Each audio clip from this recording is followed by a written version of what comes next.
Hey guys, this is Bharat and welcome to Bharat's Kitchen with chicken and cheese shots. Well, I'm not gonna kill you with these shots, but it's that stuff which you buy a lot from your frozen food vendor. And when you'll watch the video, you'll realize how simple and cheap it is to make it at home, and it's without any preserves. Okay, so let's begin with it. So, first, we're gonna need some chicken breast. Now, before I blend everything together, I've just roughly chopped my chicken, a spring onion, also known as scallion, and yes, you can use a normal onion also. Then, we have some roughly chopped garlic and some ginger. And all you need to do is roughly grind each and everything together. See, actually, you never needed those crappy minced chicken, which I don't know what all they add. And now, if you don't like this chunky ginger and garlic, then you can simply replace it with some ginger garlic paste. Okay, now comes some secret. So, first of all, you need some saturated fat like clarified butter, also known as ghee, or your simple vegetable shortening, also known as vanaspati ghee.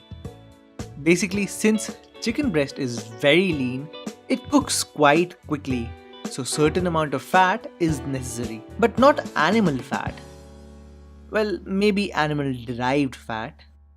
Okay, then we're gonna add some salt, some chili flakes, some paprika or degi mirch, some red chili paste, and if you don't like spicy stuff, then don't add red chili paste. We're also gonna add some sugar, and the sugar is added for the next ingredient, which is some baking soda.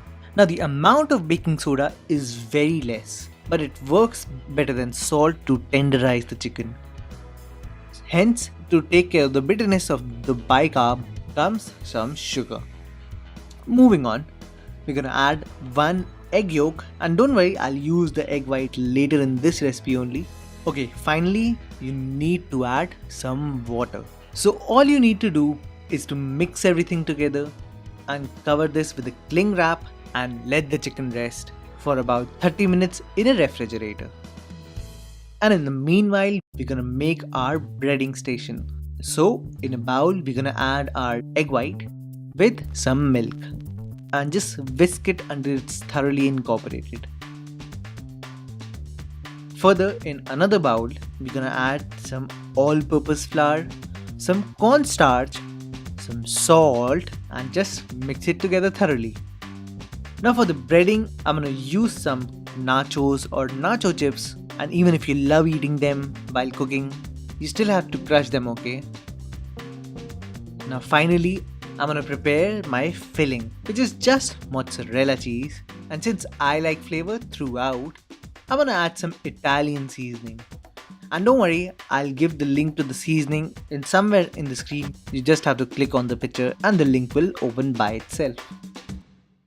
Alright, at this point we're gonna take the chicken out of the refrigerator, and if you notice carefully, the chicken has absorbed all the water and everything is thoroughly incorporated. Now just oil your hands, and yes, I know I'm using gloves, so I'm gonna oil my gloves. Then you just need to take a small chicken ball, flatten it, and add your cheese in the center. And gently through picking the sides, enclose the chicken. And voila, here is your chicken shot. And my humble suggestion to you is that try to work as an assembly line. So first fill the cheese and make the chicken balls. Then do the coating and the breading. So at this point, just dredge the chicken balls in the flour mix. Then comes the egg and the milk mix. And finally, our special breader.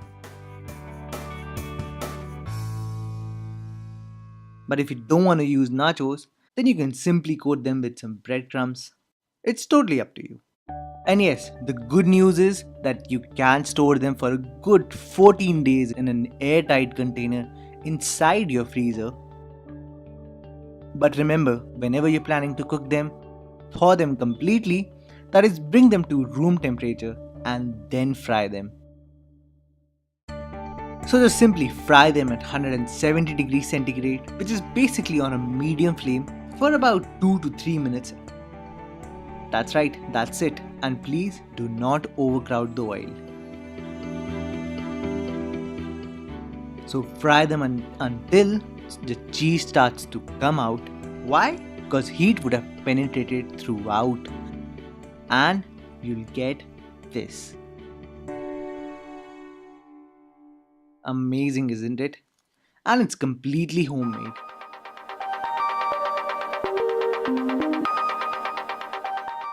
And you can see that the chicken is very juicy and the cheese is too much oozy. So there you go guys, how to make chicken and cheese shots. And you'll find all the list of ingredients and their measurements on my website. And as always, if you like this video, do give it a thumbs up. For updates and queries, you can like me on Facebook, follow me on Twitter and Google+. Until then,